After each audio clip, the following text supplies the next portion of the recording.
my name is Seeba Bhatia. I'm originally from LA, and I moved to Merced, California. It's in Central California. It's a farm town. My husband is doing he was doing his residency. My background's in biomedical engineering, and then I did my master's from Johns Hopkins University in research administration. And so I came here. There weren't too many biotech companies, so I started working for the local university. Mm-hmm. And I was working as a technical project manager. So it was academic IT, very waterfall. They were just getting introduced to Agile, didn't really grasp that concept. So that's been my journey so far. Previously, I was working for Amgen, which is a pharmaceutical company. And then prior to that, I was working for Hearst companies. So that was digital marketing. And then prior to that, I was just engineering internships and whatnot. So, yeah. Yeah, quite diversified background. I think I vacillated between biotech and IT. And then now I think I'm purely just project management, and my parents actually they both are similar to, they both did engineering, and they actually were engineers for quite some time, and they became PMs, and so they really pushed me to take this test. So I feel like whatever their dreams are, they make me pursue them. So I'm doing this, and it's kind of interesting. Sometimes there are some really tough questions, and I take it to my mom, and my mom gets it in an instant.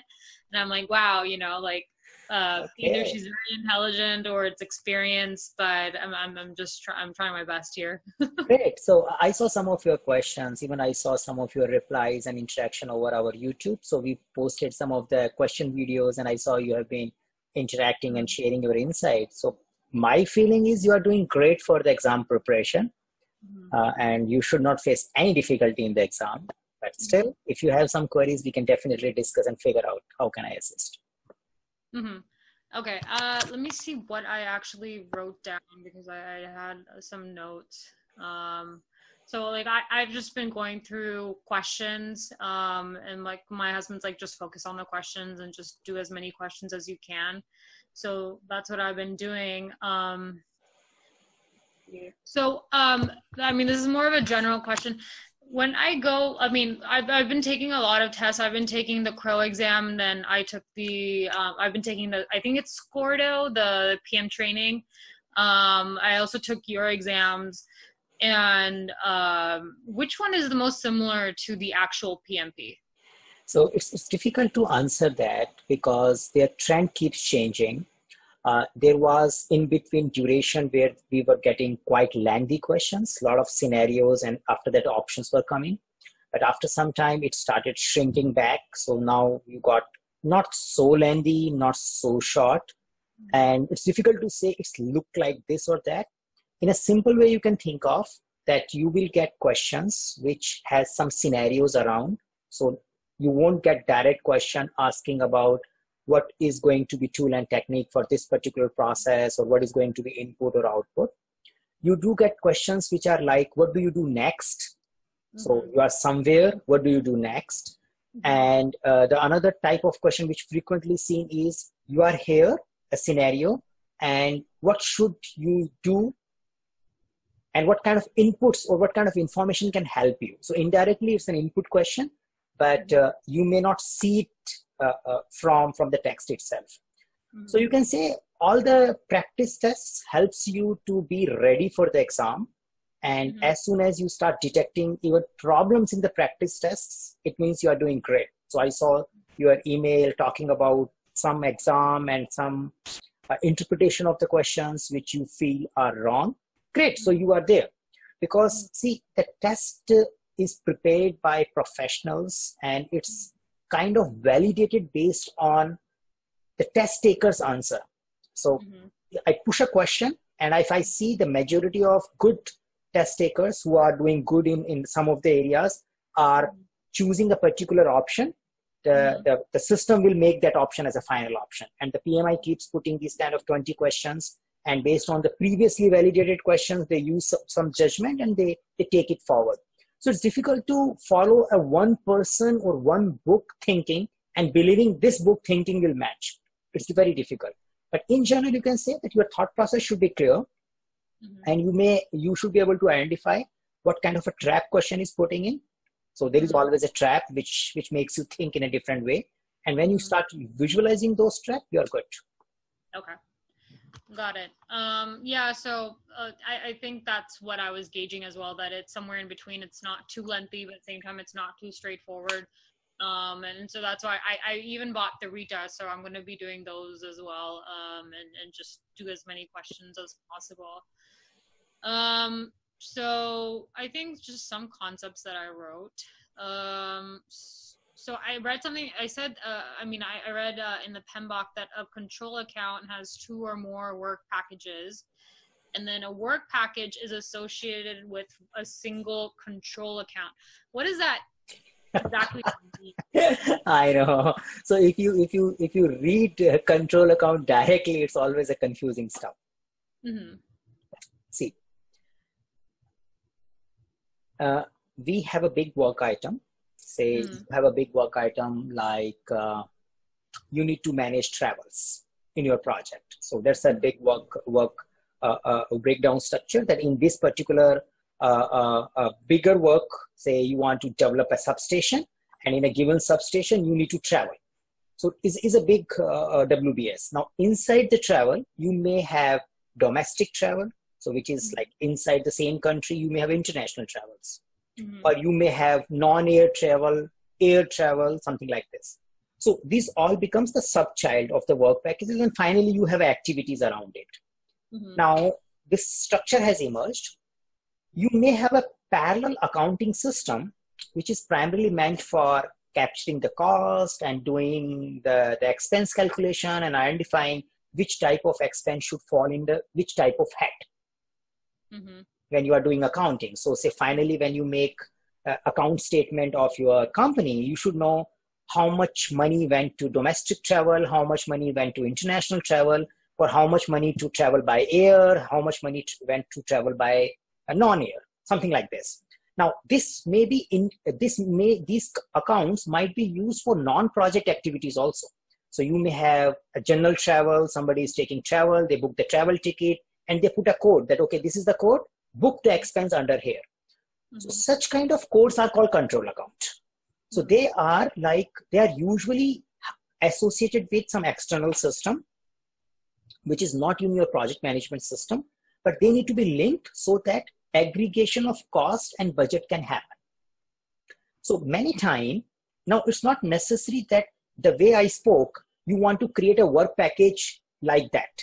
You may want to just have doing work item 1, and under that you may have an activity called travel. So you may, and in that case, you may want to put a control account directly there. Okay. So there is no kind of a hierarchy for a control account.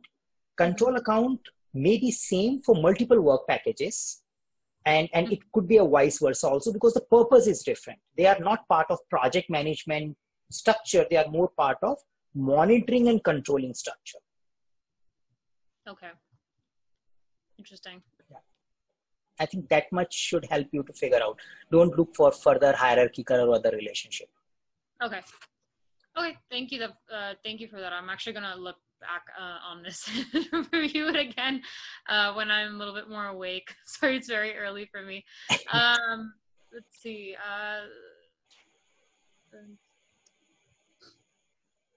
So I think I read something online, like some success story, and someone mentioned that there's like a lot of questions about issue logs and change request. And I don't know, maybe it might be different for me because I think it self-generates questions. So for issue log and change request, how do you, when do you normally prevent something from happening in the future versus actually submitting a change request? And I think I wrote this a while back, so I'm forgetting the context of what I wrote it in.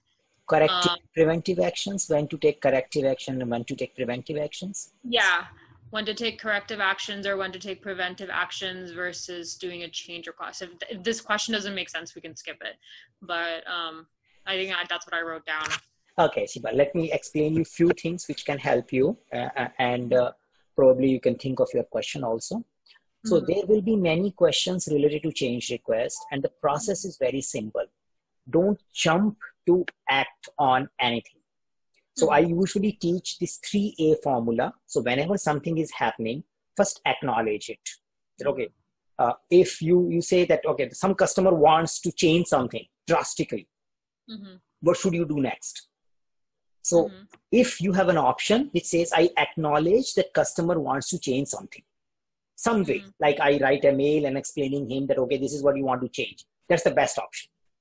Okay, because we just said something, first acknowledge. Assuming acknowledge part is not there, then the second option you have to choose is analyze. So before you say, I will reject or accept the change, you need to say, okay, let me look and do an impact analysis of it. If that option is taken care, then you think of that, okay, I will do something about it. So in general, doing will be not part of your actions or right options in general, because it's very difficult to identify what do you do next, because doing is too much context sensitive. It requires a lot of information in the question before you can decide what should you do next. Action is very variable. But in general, acknowledging and analyzing is kind of a generic. Whenever something happens, you do these two. So whenever you see change request related questions, be aware that, okay, is it a time to acknowledge or is it time to analyze? Doing seems to be the least preferred case. That is something. Now, be it a corrective action or be it preventive action, in both cases, you may need to raise a change request. So something like this. In case of PMP exam, don't think change request as if that you have done something and somebody wants to do something different. And that's why there is a change. That could be one of the reasons.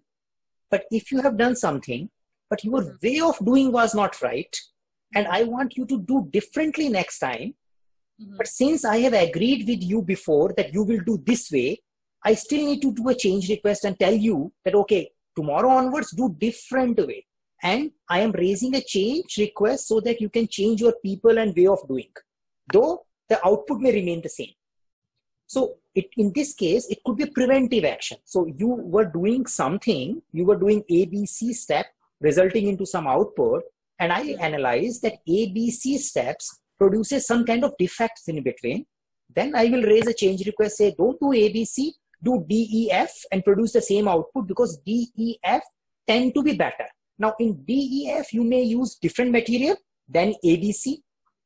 So it's a change because ABC was done using material A, but DEF is done using material B, whereas the output remains the same. So preventive action also brings something. Now, corrective action you take when there is already a mess. So you are already in a mess. You can definitely do something in future, but right now you need to take care of a mess. So you do corrective actions. Means the product has been made wrongly and you need to fix it because customer will not accept it. So better you fix it now. So you take a corrective action. But once the corrective action is taken care, and a smart project manager will also think of why the hell this has happened. Yeah. What can I do tomorrow or next time onwards so we don't end up into this situation? So you do preventive actions. Okay, that's interesting. Yeah, no, I watched one of your videos and then you had mentioned that and that's how I actually approached my question. So I kind of get myself in the habit of like, okay, I see a question. What's first the knowledge area? What's the process group it's in? And then I follow your model where it's like, okay, I have to acknowledge it. And then even the accepting part, the analyze part, I went even a little further and I was like, document, research, analyze, and then or there was something else or refer, something like that. So for example, so would you I guess that's where also I have a little bit of a doubt. If you notice that there's an issue that's happening, do you first register it in the issue log and then do like your impact analysis, or is it vice versa? See, issue log as far PMP is concerned is pretty much, it's a little different. It is not necessarily related to change request. Say somebody says, I'm not happy with my timings, office timings. It's an issue. So I need to log into an issue log that person A said that he's not happy with his timings. Mm-hmm. Now, it may result into a change request. It may result into negotiation with the guy and explaining him this is the best we can do. But I need to record into issue log. So it is not like many times in project, something is happening in between. Yeah. So, so it's not related to that. Is there sound issue in between? Let me check. Yeah, there's a little bit of lag. Yes, looks like, okay. Yeah. So let me mute you in between. Just let me check it. Yeah. I'm muting you. So looks like there is something, maybe a loose wire. So just check it once I unmute you. So what I was saying is that issue are not like generic project management issues where we say that, okay, anything which is not taken care in the project is an issue. Or when the risk becomes reality, it becomes issue. So that is many times we use into generic project management. But as far as PMP exam is concerned, issue are more linked with human people issues. And many times it could be any disagreement or issue. Now I am unmuting you. Hopefully it will work now. Oh, sorry. Yeah, no. I concur with you. Like, that's what I noticed. Issues were human related issues because that was something I was very confused with like a couple months ago. I was like, what is an issue? Is it just a risk actually happening or is it some kind of conflict? But I noticed that trend where it was more like, oh, you know, this is an issue between two people and you need to add it to the issue log, or someone's very concerned about so-and-so, what do you refer to? Okay. So then this is like an I guess, you know, what's the most fresh in my mind is freshest in my mind is the Crow exam. So in the beginning, there was some kind of question where it was, okay, so your client or your vendor has gone into a Chapter 11 bankruptcy. What do you do? So what I chose was, you know, refer to the contract and look in that and see what you can do. But the actual correct question was go to your legal department and find out what you should be doing. So, and then the rationale for that was that apparently it was a risk that was unidentified. So it was an unknown risk. And that's why you should be going to the legal department because you haven't discussed that or you didn't have a clause or anything about it in the contract. So, and that was a little bit confusing for me because I thought that, you know, okay, I didn't assume that this was an unidentified risk. I just assumed that it was something that was identified in the contract because bankruptcy is a pretty common thing. Now, common and people are aware that, you know, it's possible that a vendor might go bankrupt. Yeah. So what I feel here is, again, the question is question. Mm-hmm. Even in the practice test, also in the real test, we should not be assuming something which is not clearly coming out of the question. So we should try to limit our imagination in the boundary of what is written in the question. Now, there are two possible assumptions in your example. One assumption is that it was not an identified thing. The another thing is it was an identified thing. Now, if the question is silent about both, then we need to see what are the best possible options we can pick up. So there could be a confusion if the question should give a hint. Question should give a hint which makes you clear that, okay, this was the possible assumption. Mm-hmm. Now, if there is no assumption, now definitely then it's not that great question because you need to know how to choose the right one. Saying that you don't have this clause in a contract should be coming from the question that, okay, you are running a project and to your surprise, you come to know that vendor has filed for the Chapter 11 and now you are struggling to find out what to do next. Okay, so something like this. So it means you are surprised. So when you are surprised, it means you never thought about it, something like that. So if the word surprise comes or something, then it may give hint. If it is not coming, then you need to find something. Yeah, I guess what I once I reviewed the actual the solution or the explanation is that the word learned was used. So if a project manager is learning that the Chapter 11 bankruptcy is happening in the middle of the project, then I'm assuming that's something they weren't aware of, because you know, whenever you're learning something you never knew before. So that's how I rationalize it. Yes, no, it makes sense. And I don't think that much close thing will come in the real exam. They tend to be a little more indicative enough, because it's very difficult to assume and ensure that everybody is assuming in the right way. So for the test, it has to be a little more specific.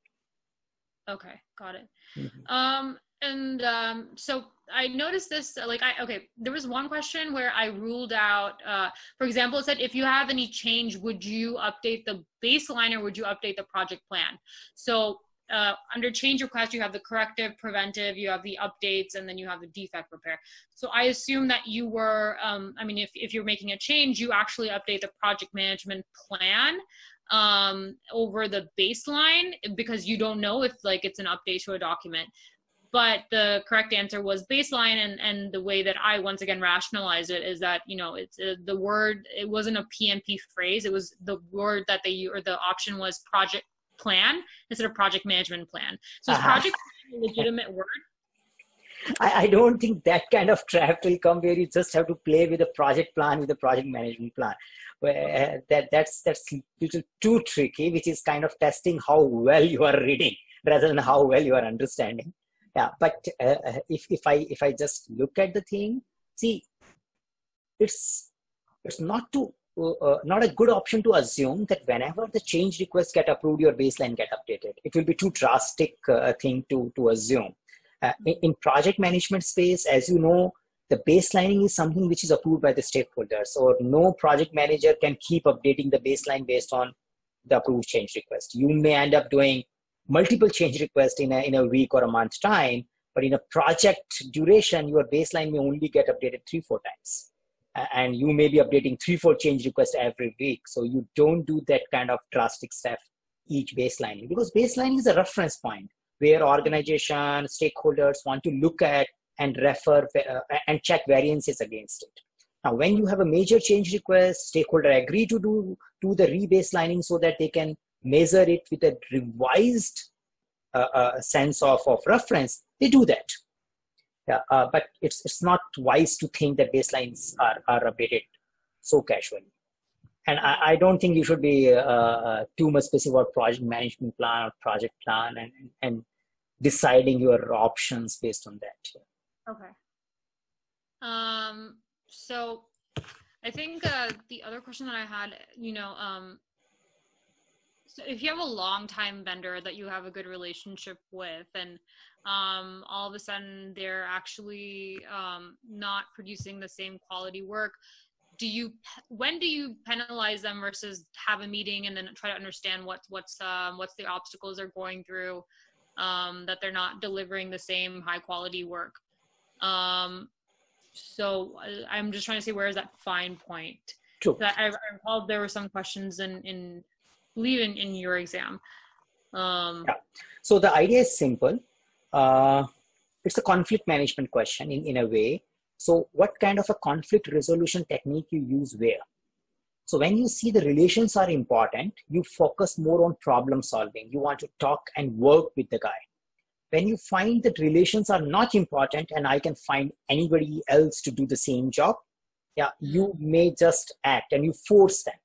So what the question is asking, there is a situation, do you do problem solving or do you do forcing? Okay, so forcing means you put your opinion and you don't care what the other person is about to say about it. So if you have a long-term relationship, you don't do forcing because you care about the relationship. That's an assumption coming here. And you do more problem solving. That, okay, let's understand what is happening. How can we fix it? You have been doing always great. Now, what is making this change? So you do more problem solving thing. Okay, got it. Okay. Yeah, I think I'll keep that in mind, because I remember there were 2 different questions where it was like, oh, we have a long-term relationship and they just messed up once, versus someone who was messing up a couple of times. So there was a different answer for both of them. So I think this was also a question in your exams. So for example, you have some system that integrates with the stock exchange, New York Stock Exchange, and something. So this is where like the fine line between quality and risk. So there's how do you prevent, and sometimes it crashes. So how do you prevent that from happening in the future? And so when I took that test, I selected that you should do thorough testing so this doesn't show up in the future. But then the correct answer was how monitor the risk. And try to understand what are your what's the strategy that you're using to monitor the risk. Is that accurate or not, or does it still make sense? Is it relevant? And make sure that you look into that. So why, I guess,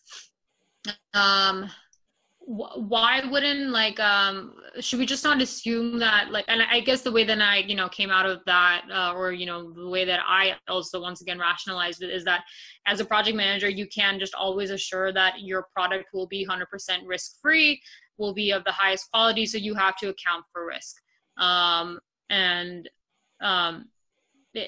guess that's how I looked at it, the way that I rationalized the answer. But yeah, that fine line between quality and risk. True.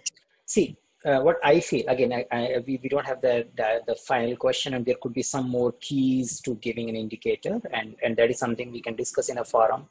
Manish keeps looking into it. But in general, when you see that you have a recurring quality issues, the preference should be given for fixing the development process rather than adding testing to it. So it's more like quality assurance over quality control.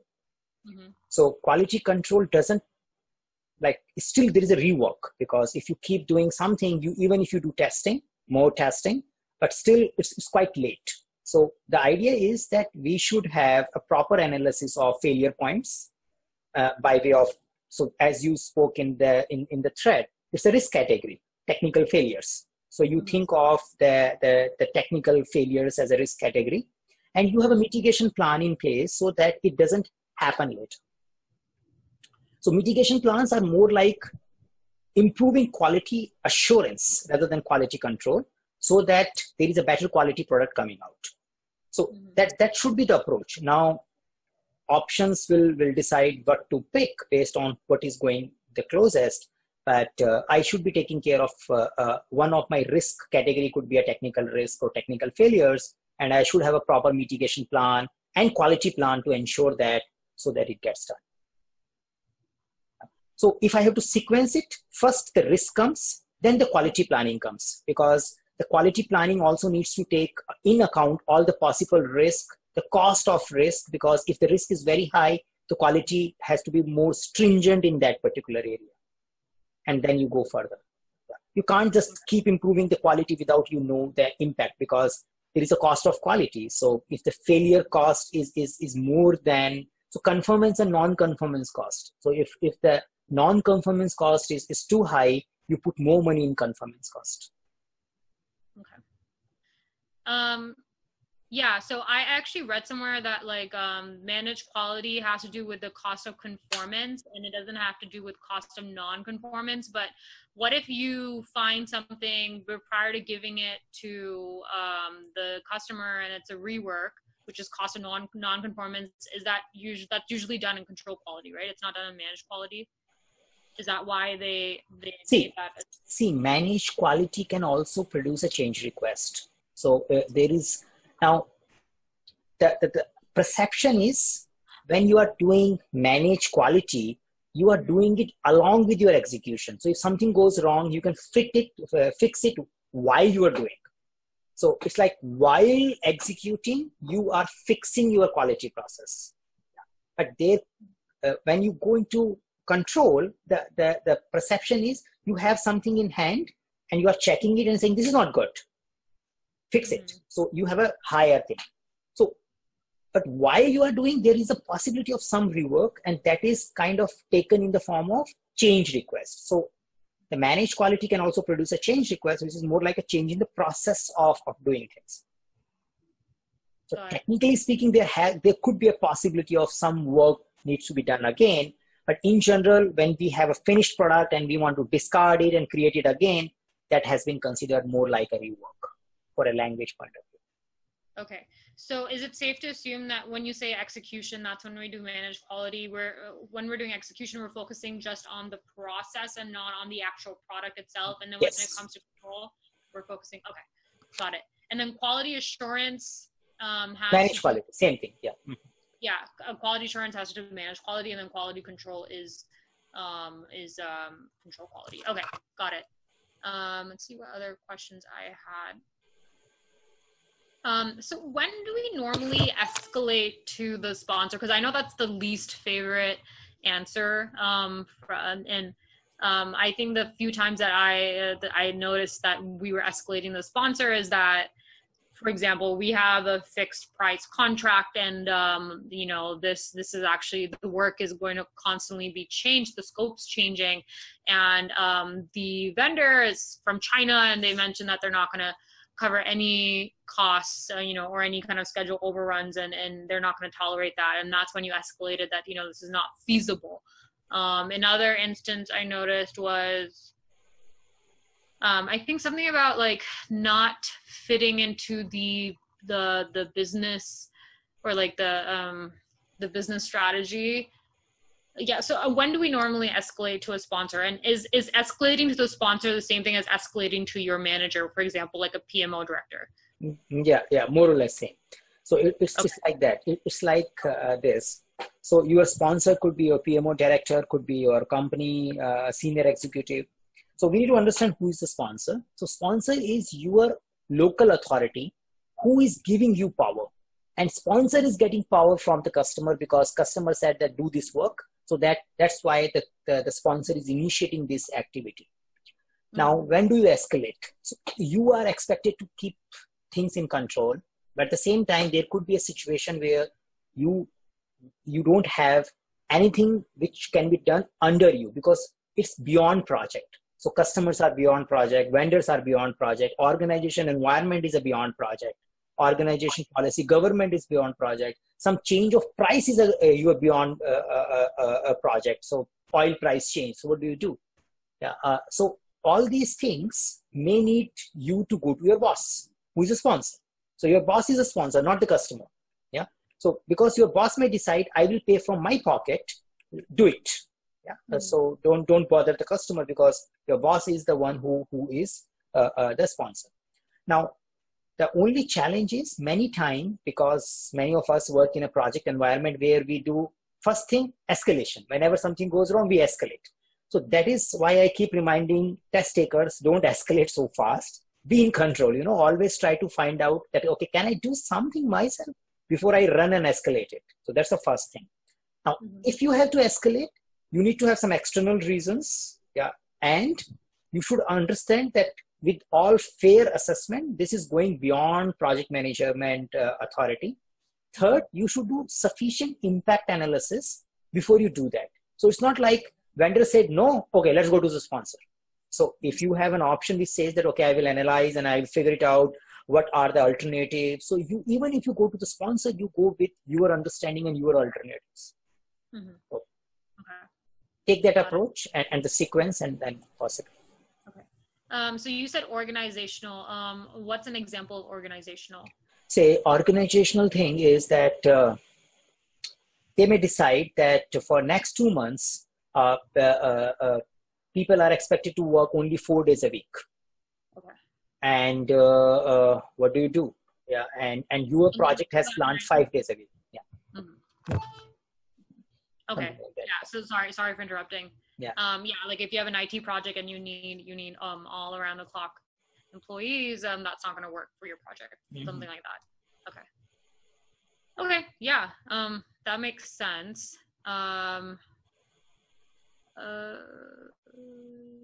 Management is the sponsor. Yeah, I already asked that. Issue log versus risk log. Yeah, we already talked about that too. So yeah, I think I've asked like all the questions that I listed down, and I wrote these a while back. I don't quite, I'm not recollecting like what questions I had about the actual exam that I took like 2 nights ago. I think that pretty much covers what I currently had my doubts about. Yeah. And if there's anything, I mean, so here's another thing. I feel like, and I mentioned this too, like, I don't know, and I was talking to one of my friends, he's a little bit older, like he's in his 30s, and he took the exam, he passed it, but he's an MBA student, and very smart. So so he said, no, you don't need like, you know, experience to take this exam. You can study for it and still pass. So I'm being me, who's like, you know, entered into the industry. And I would say like, you know, I mean, I do have experience, but I'm not, you know, as experienced as my parents, for example. Is that going to hinder me in any way? I don't think so. I don't think so. What I say is that when you are taking a PMP exam, don't target any grading in it, you know. So the grading which is happening above target and all is more like an alignment with PMI thoughts. And it's not necessary all great project manager has to align 100% with the PMI thoughts. Mm-hmm. So they have a threshold which they believe if you cross that threshold, you have all the potential to apply project management in the real life. So if you don't worry about how much grade I get in my exam, then you have your own strengths. Many times experience makes people read less, assume lot. So people who are not coming from experience, they read more and assume less. They have a little more power to survive the 4 hours duration exam thing. So there are a lot of advantages and disadvantages. So it's, in general, there is an average skill which they are looking at. So my take is don't worry about the grades. And if you don't worry about the grades, you will do good. You will anyway get certified. Yeah. And then gradually you may want to get into agile and other related stuff. So which is something which can give you more advantage over your experienced colleagues. Okay. Got it. Okay. Yeah, that's something that I was very concerned about, because I think when I was getting low scores, I was like, I don't know. And this is also like someone at my work, and I feel like he talks more. Yeah. Very good at double speak. He's like, oh, you know, yeah, I have experience. You need experience for the exam. So, and I was like, and then now that I'm thinking about it, I'm like, no, I don't think this is experience. I think you studied a lot and you're just fooling everyone. And at the same time, I would say that if you start relating what is happening in your real project with PMBOK processes, you do develop a skill to take care of questions. So for example, you see something happening in your team today and you start thinking, which process this thing should fall in. Somebody's talking about something and then you say, okay, this is what is happening. Where should I put it? Which is the process? Then if you can identify the process, this is okay, what input it should be take, this issue or this activity should take, whatever is happening. Then when you map the process and then you say these people are taking those inputs or not taking those inputs. And whichever case it is, how taking or not taking those input is impacting the result they are getting from that activity. So my recommendation is that with your study, keep mapping what is happening in the real life with the processes. Somebody start writing an email, you know, I need this delivery by this date. And you see that kind of, and we have been missing this delivery target by this. And if this doesn't happen, what will happen? So you think of, okay, what is happening here? Okay, is it a risk which is getting raised? Or is it a need of a change request? Or is the stakeholder is raising his issue that, okay, I'm not happy with you guys. Okay, so you say this person is saying I'm not happy with you guys. He's not saying it's a risk or not. He's just saying I am not happy. You guys are just meeting dates, not missing dates. Okay, issue. So how can we handle that issue? Is it a perception issue or is it a real issue? If it's a real issue, then I may need to raise a risk that if we keep missing our targets, we may end up into a situation where customers and stakeholders are unsatisfied. So something like this. So once you start relating it, everything will start unfolding in front of you. Yeah, that's how I'm trying to do it as well. Like every time I get a question wrong, I'm actually even categorizing in that way that, okay, even though I got it wrong, here's the explanation. I categorize them based on the process group and the knowledge area. Sure. And what I suggest is, beyond questions, you may start doing this in your real life as well sometime, So say, you can just analyze what happened yesterday. So you just put 4-5 top things which are bothering you based on whatever happened yesterday in the office, and say, okay, where they fall. Right. Okay. Got it. I think there was like another, I think so it was a combination of change request and an issue log, and options also like had either change log or issue log.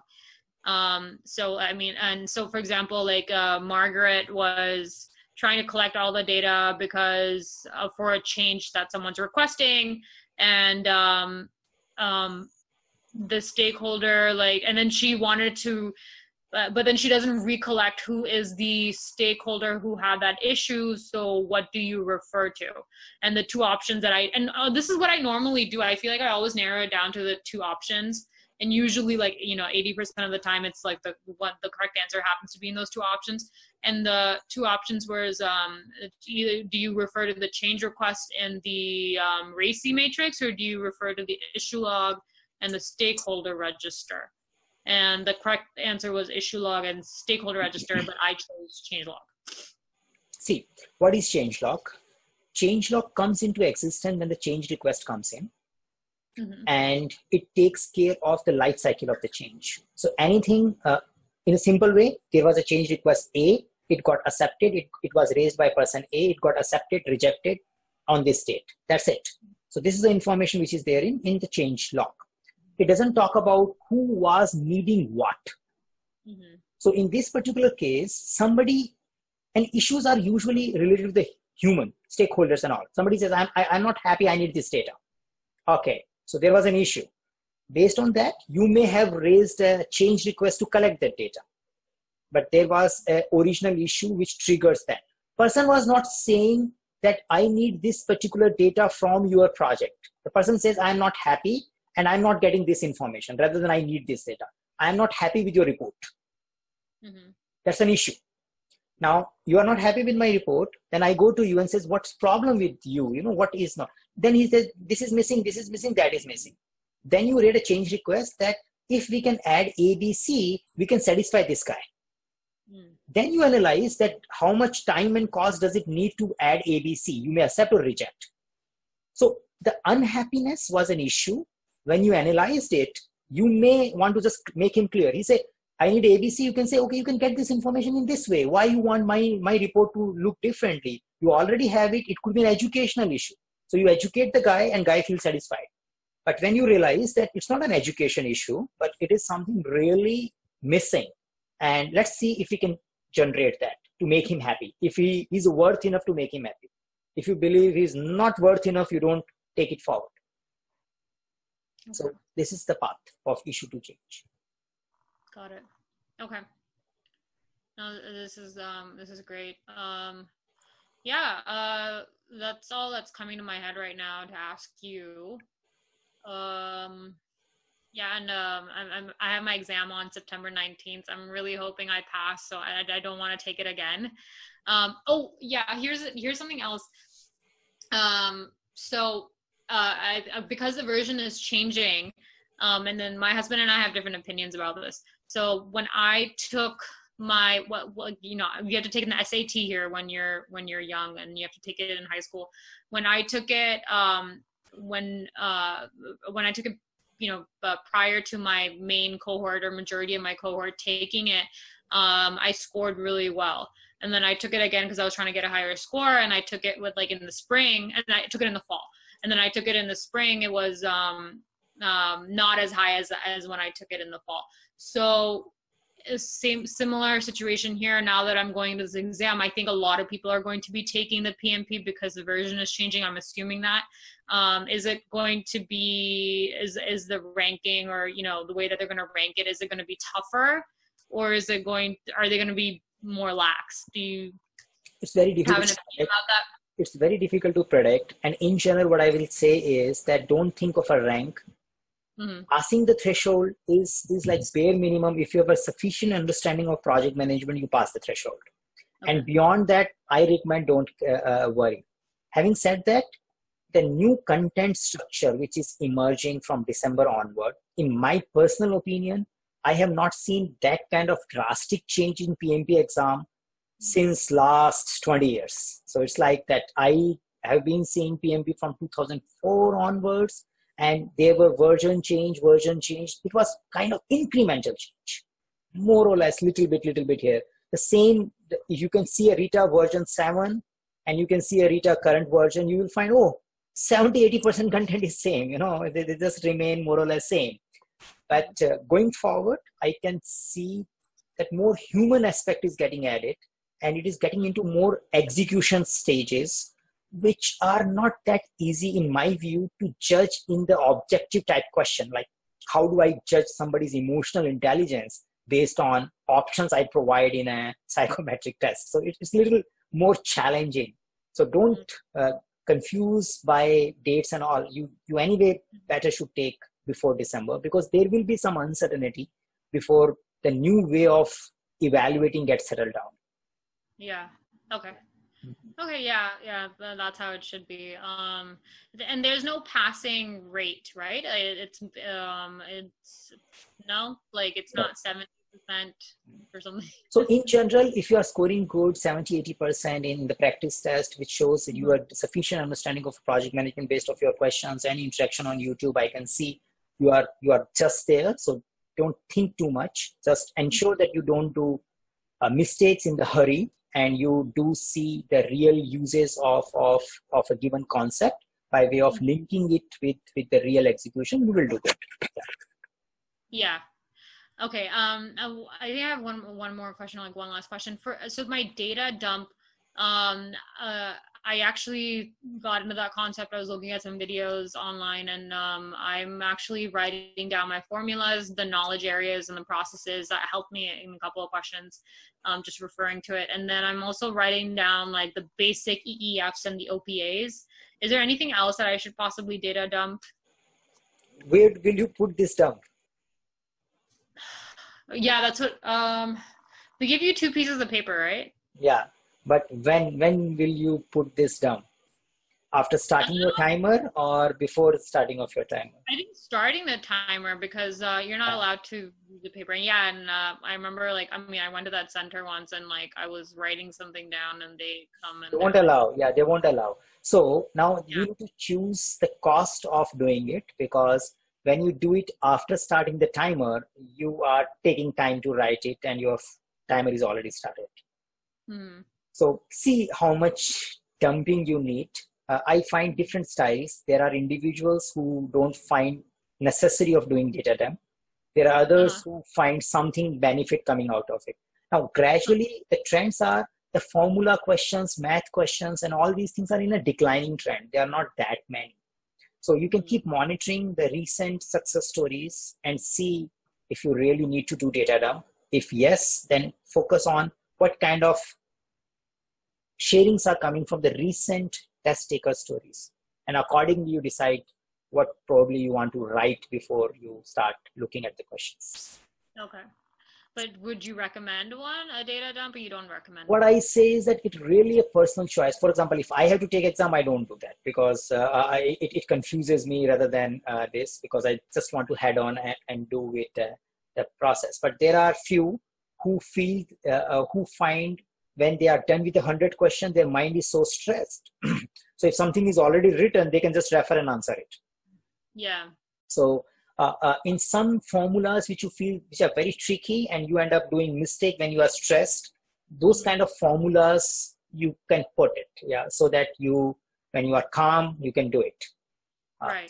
Which you can use refer. So that part you need to see from the test taker stories. Right. Yeah, I think that's why I prefer because I think I do get stressed. So sometimes when I refer to it, I'm like, okay, it's kind of like a safety blanket. It's yes. So then you can do that. You can identify how much time you want to invest. Maybe you find out whatever you do it in 5 minutes time, and then you. Got it. Okay. That's all that I have. And you have And sufficient time. Yeah, you have 1 month. Yeah, don't worry. Yeah, you have sufficient. yeah, right. My husband's like, get this done with. Like, I'm so annoyed by your PMP, get it out of the way. No, we thoroughly enjoy your videos. We call you like the Anil Kapoor of PMP. Oh God. We watch them on our TV, and we're like, this is very entertaining. You know, if you're not actually looking at it from a knowledge point of view. No, I definitely love your enthusiasm, and you have a lot of knowledge. I've learned a lot through this process. So hopefully this knowledge is retained, and like hopefully I pass. But I'm going to just try to take more and more questions if I can find them and whatnot. Sure. And just like a safety blanket, in case something comes up, we can schedule something maybe after 10-15 days. If there is something, you have a specific set of stuff and you want to just quickly discuss through, we can schedule that. Okay, got it. Yeah. Great. Yeah, thank you. Thank you so much for your time. Okay, Seeba. Yeah. Bye. Bye.